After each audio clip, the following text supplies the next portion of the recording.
Ito na nga ba ang simula o sinyalis ng paglabas ng Antikristo?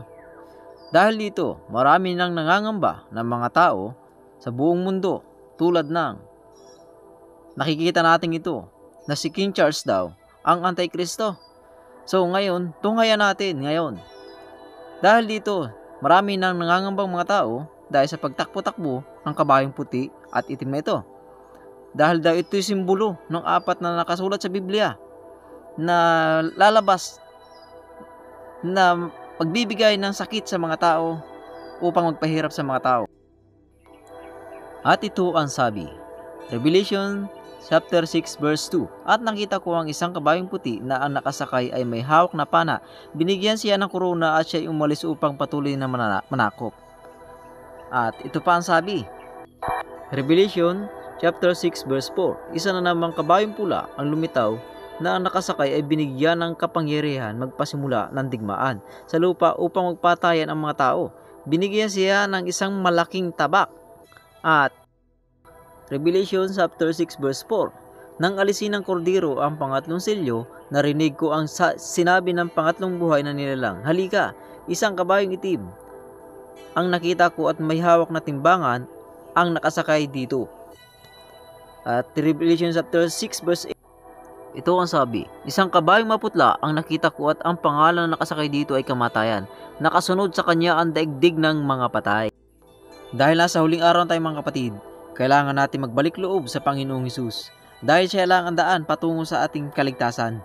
Kaya habang nandito pa tayo sa lupa, manalig tayo sa Kanya at manumbalik po tayo sa Kanya. Dahil hindi po tayo liligtas ng ating mga pera. Hindi po tayo liligtas ng ating mga reliyon. Wala pong makapagliligtas sa reliyon. Ayan po ang tanda natin. Kaya habang hindi pa po ang lahat, ay magsisi na po tayong lahat at manumbalik sa Panginoong Hesus. Unang-una po ang ating pamilya. Isipin po natin ang ating pamilya ay mapupunta po sa impyerno. Nakakatakot po unang-una.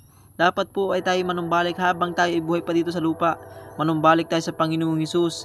Gamitin natin ang tunay na pananampalataya natin at higpitan natin ang kapit sa Panginoong Hesus. Unang-una, siya ang ating tagapagligtas, diba't nasusulat naman sa Biblia. Kaya sa panahon po natin ngayon, hindi na po dapat tayo sa kasiyahan. Dahil may mga babala na ang langit eh.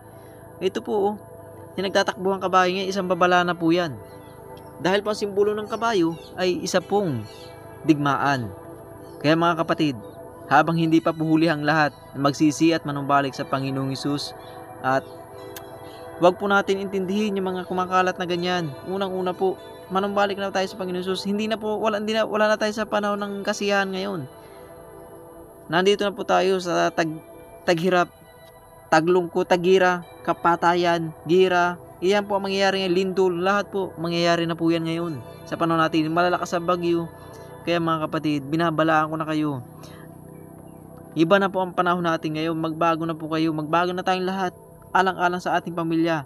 Malapit ang dumating ang Panginoong Hesus. Na yan po, nakikita na lahat natin ng ating mga mata.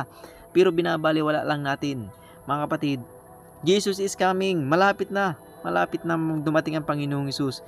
Nawa po ay makinig at sumampalataya kayo sa Panginoong Hesus. Dahil siya lang makapagliligtas sa atin. Wala na pong iba. Malapit na pong dumating ang Panginoong Hesus. Ito na po ang panahon para tayo magbago. Ako man po ay nahirapan magawa ng content na to. Pilit ko pong gagawin talagang pag-aaralan ko lahat po para lang ako makapagbahagi ng salita ng Diyos. Mga kapatid, ako isang kagaya din yun lamang. Malapit na po dumating ang Panginoong Hesus. Kaya unti-unti na po akong nananampalataya sa Panginoong Hesus. Kahit baga po mahirap, ay kailangan ko pong tibayan at lakasan ang aking loob. Alang-alang po sa aking pamilya. Kaya mga kapatid, malapit na pong dumating ang Panginoong Hesus. Malapit na.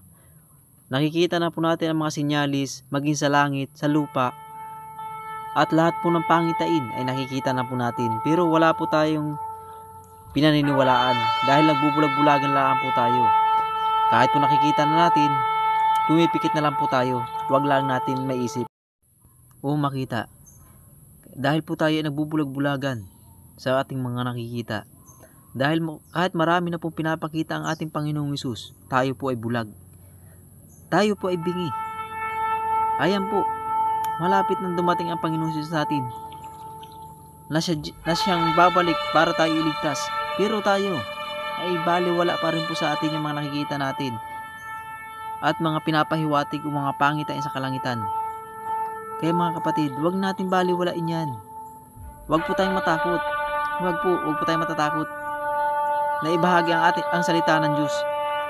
Unang-una, diyan po tayo maliligtas sa pagbabahagi natin ng salita. Opo, nandun po sa nakasulat sa Biblia na hindi po lahat na nagbabahagi ng salita ay maliligtas. Mga kapatid, magtiwala lang po tayo sa ating Panginoong Hesus. Tayo po ay maliligtas at ililigtas po tayo ng Panginoong Hesus pagdating niya. Kaya mga kapatid, ihanda na po natin ang ating sarili. Ihanda po natin ang ating buong pamilya at mga kapatid. At ibahagi niyo po ang salita ng Diyos alang-alang po sa ating kaligtasan. Mga kapatid, umaasa ako sa inyo na ibabahagi niyo ang salita ng Diyos. Malapit na po. Kunting-kunting oras na lang. Kunting-kunti. Ilang taon na lang. Wala pong nakakaalam ng pagbabalik ng Panginoong Hesus. Pero nakasulat po sa Biblia.